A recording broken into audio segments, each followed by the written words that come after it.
Good morning. Start your day the right way. The Greenhouse Restaurant is now serving breakfast.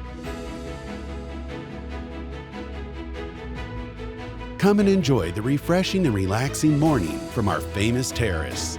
Serving the best omelet, fresh juice, hot coffee, and more. Try our new breakfast menu at the Greenhouse every morning from 7 to 11. Visit the Greenhouse Restaurant to give you the best service you deserve. Het belangrijkste nieuws uit Curaçao in het Nederland. Access Journaal, vers van de pers.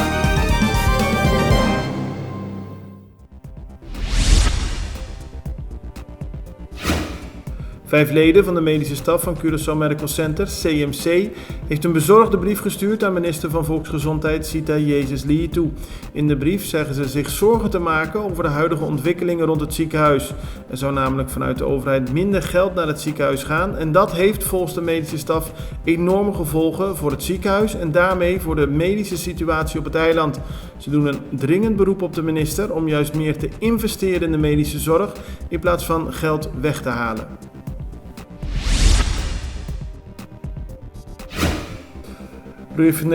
Refinerie di Curaçao heeft gisteren een Memorandum of Understanding getekend met Cork BV. En daarmee is een overeenkomst voor de huur en exploitatie van de raffinaderij en de terminal bij Bullengbaai heel dichtbij gekomen. Cork zou het gaan huren en exploiteren.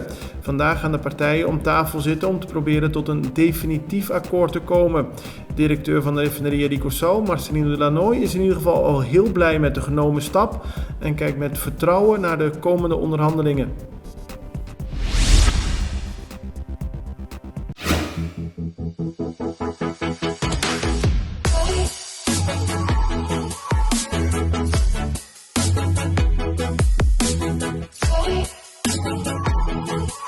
Ora você cabe trem, automaticamente bota em roupa e hamburger. E se você gosta pão, escorre saber. Escorre isso feito. É tem roupa e fibra. É tá do nabo energia beco para perder e é tem proteína para regenerar o músculo não. Panaderia Isa, para o healthy lifestyle.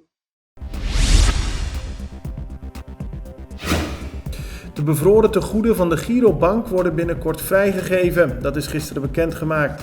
Op een groot deel van de bevroren tegoeden zal binnenkort door de speciaal hiervoor opgerichte holding Giro Settlement een uitkering worden verricht. Precieze datum is nog niet bekend, maar volgens de centrale bank zal het merendeel van de rekeninghouders bij Girobank de vrije beschikking krijgen over een bedrag ter hoogte van hun volledige tegoed. Dit geldt echter niet voor tegoeden die uitkomen boven een bedrag van 1,2 miljoen gulden, aldus de centrale bank.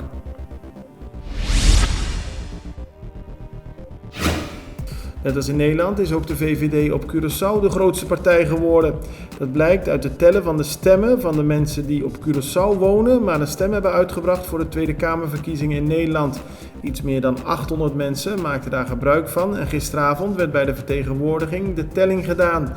Daaruit kwam naar voren dat de VVD de grootste is en ook net als in Nederland D66 de tweede. Het CDA, de partij van staatssecretaris Raymond Knops, kreeg op Curaçao 59 stemmen.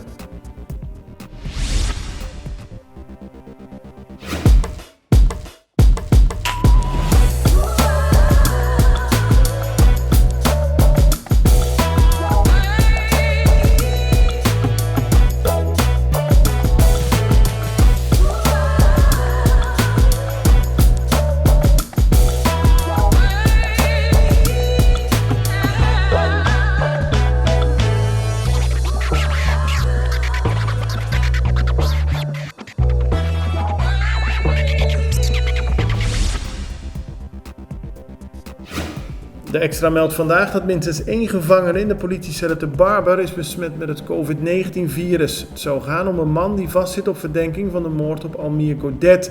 Het kon alleen niet worden bevestigd. De politie is ook nog in afwachting van de uitslag van verschillende andere testen van mensen in de cellen. Het is niet de eerste keer dat er COVID-19 wordt ontdekt in de politiecellen bij Barber, maar de situatie wordt wederom heel serieus genomen. En de brandweer op Curaçao heeft het ook gisteren weer heel druk gehad.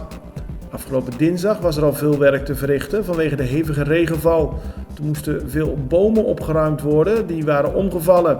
Gisteren viel er weliswaar minder regen, maar waren er ook weer veel problemen met bomen die omvielen op daken, in tuinen en soms zelfs wegen versperden. De brandweer moest optreden in onder meer Veres, Santa Helena, Bandabau, Parera, Grootkwartier en verschillende andere wijken.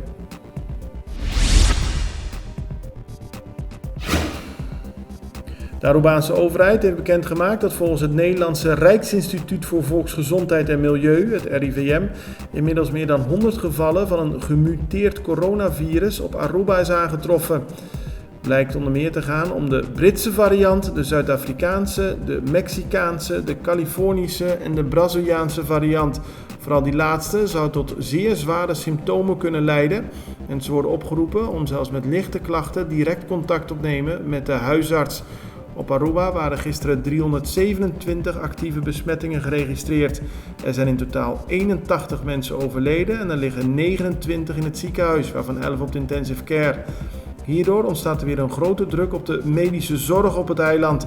Daardoor kunnen andere taken in het gedrang komen. Het belangrijkste nieuws uit Curaçao in het Nederland. Access Journaal, vers van de pers.